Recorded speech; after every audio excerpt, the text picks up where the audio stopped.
So many options with this knife. What's going on, guys? Carter here with Edged Mindset. Here's the deal. I was going to include this as a section of my full review of the District 9 Marauder, but as I dove into it more and more, I realized that the complexity and the options on this thing deserves its own video, not only for time constraints, but also for easier access for people that want to know how they can configure this, what all of these parts are, because there's so many parts, as well as some cautionary things that I've discovered in taking this apart. So we're going to run through that, all these spare parts, things to consider when you get this knife, if you get this knife. I've got a little piece of Loctite over here. I've been a busy guy.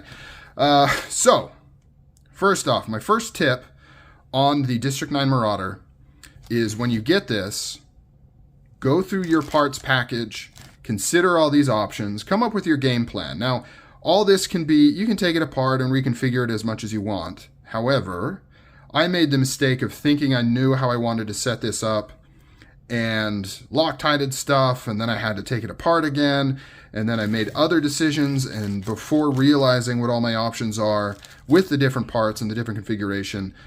So my advice would be, think about how you want to configure it and then go forward from there. The other thing I want to make mention of is nothing's Loctited on here. So for example, the thumb studs were loose or near loose when I got it. So I had to Loctite those, crank those down. None of the screws that hold these tabs in, this pivot, which is a crazy pivot we'll talk about here in a minute, none of this was Loctited down. So be prepared to do that. Now, the reason they do that is so that it's easy to configure this. Barring, the only one that doesn't make sense are these thumb studs.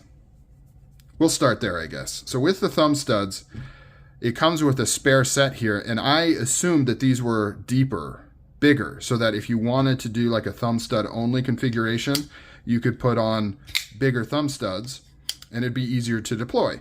But they're not.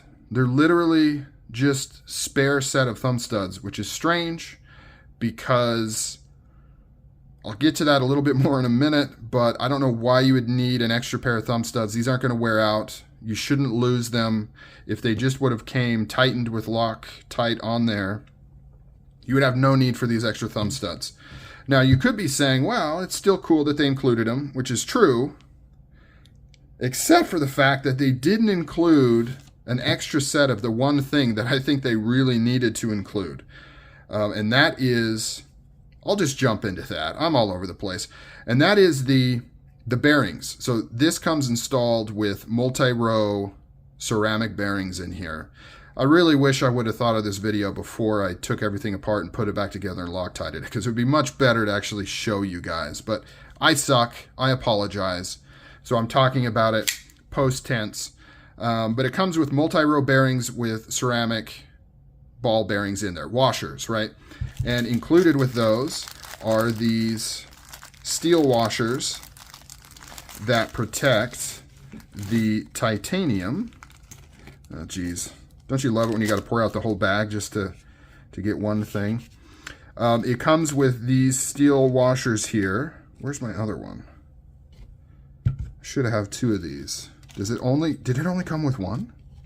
No, I've got it stuck on the back of this. So it comes with these that you use the thinner washers that are installed with these ceramic bearings to protect the titanium so that the silicone carbide bearings are running on this and not on the titanium. That's what comes installed. As an option, you can replace it with these thick bronze phosphor washers if you don't want any bearings. You can't put the bearings in here because this is too thick. If you want to install these, first off, I'd recommend maybe polishing these real quick. They've got some patina on there. But if you want to install these, you'd actually have to remove the installed washers with the bearings as well as these protectors so that the thickness matches up, right? So that's how they're meant to go in. But it doesn't come with a spare washer with the bearings. And that's especially important because when I took them out, some of the bearings fell out of the race. Now, luckily, I was able to put them back in pretty easily because it came with a lot of thick grease in there. And so I was able just to stick it on my finger, put it back in the bearing. But keep that in mind. I don't know if that's unique to me. I only took out one side because it lost a lot of bearings. So if you do switch it for these bronze phosphor washers, you got to keep track of those bearings if you want to put it in. And that goes back to my point of the one thing that I can unequivocally say I wish they came with a spare of is that washer with the bearings, and it absolutely does not. It's got everything else. It's got a pivot. I mean, you're never going to wear this out. Look how thick this is. Maybe lose it. I doubt it. So it comes with stuff that I wouldn't think you would need a replacement of, including this lock bar insert. This one's kind of cool with that detent ball in there. So that's a good one. That's awesome. But the one thing that I can unequivocally say it should have came with, it does not. So keep that in mind. Be cautious of that.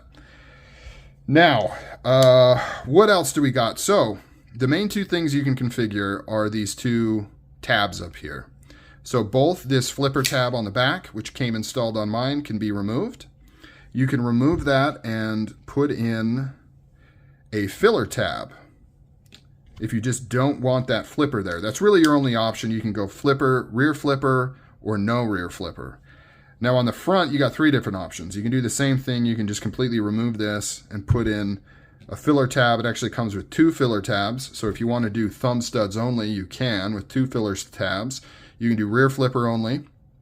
You can do rear front hook like this only, or you can do front flipper, which is what came installed on mine. So you can put this in here and it'll basically be a front flipper. Now, one thing that I noticed is the configuration it came in was front flipper and rear flipper, and you can't really use the front flipper with the rear flipper because this will hit your knuckle. You just can't get it. So for me, at least, my hand's how I hold the knife. If I want to actually use the front flipper, I would have to remove the rear flipper for it to be functional. Right now, you can see I've got the kind of the wave feature on the front here with the rear flipper. I'm debating if I want to remove this. I'm not completely convinced I want to leave that there. So those are the main things that you can configure. Now, in order to remove these successfully, you do have to completely take the knife apart. You can't do it without. You can actually get to the screw through this hole here, but you'd have no way to actually remove this because it's tabbed in there.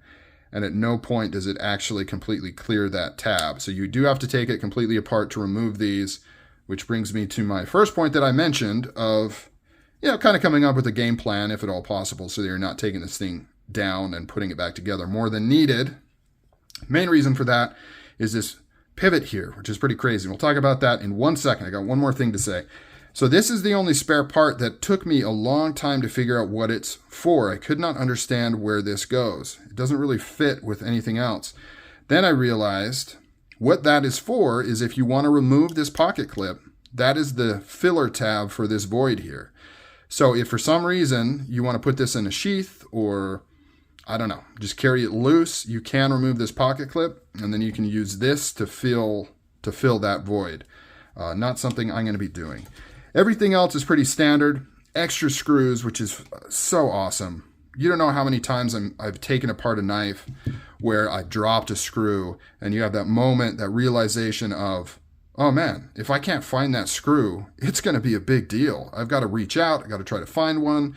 Knife isn't going to work. So having those extra parts, especially these smaller ones, are critical, including these flathead ones here. So next up is this funky pivot. So what they tried to do here is to have a main pivot assembly with a set screw on top. Now, I'm not an expert on set screws, but it doesn't seem to work quite as intended. And we can use this example of the spare pivot here. So you've got the main pivot here with the barrel in the center, and then you've got this outside piece, which is righty-tighty, lefty-loosey. So that's kind of your normal pivot kind of assembly that you would be used to there. But then in addition to that, you've got this set screw. And this set screw is meant to go inside here. It threads inside, and it's actually lefty-tighty, righty-loosey. And so the idea is you set this, or the idea should be that you set this outside tension where you want it, and then you screw this in, and you can actually tighten this all the way down, and it's supposed to lock this in place, right? So you don't need thread lock or anything like that. That's how it's supposed to work. That's how capture, whatever they're called, lock screws are supposed to work. What I found though is it just doesn't quite work. If you crank this all the way down, even if you set this outside pivot collar correctly, if you start cranking this down, it tightens the pivot down too much. And so you just really can't lock this into place like you're supposed to. Maybe I'm just doing it wrong or not thinking of it right. Or maybe I got to tweak it so that this is slightly loose and then I crank this down. I just ended up putting a little bit of thread locker, just blue Loctite, on the one that's actually installed. Because if you don't, this starts coming loose. If just out of the box you start flipping it, this will start coming loose. And if you pick one of these up, let me know if you were able to get this locker successfully set up so that it was, the pivot was tight, but it was not too tight, and that this didn't come undone. Might be possible. I wasn't able to get it to work. So that's it. Those are all the different configurations and all the different things that I learned about this Marauder.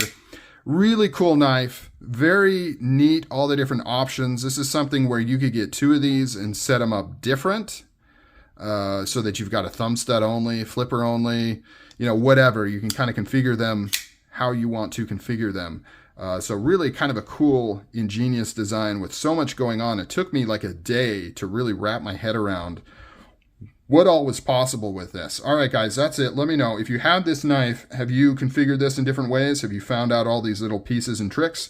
Let me know down below. Till the next video, I'll catch you later.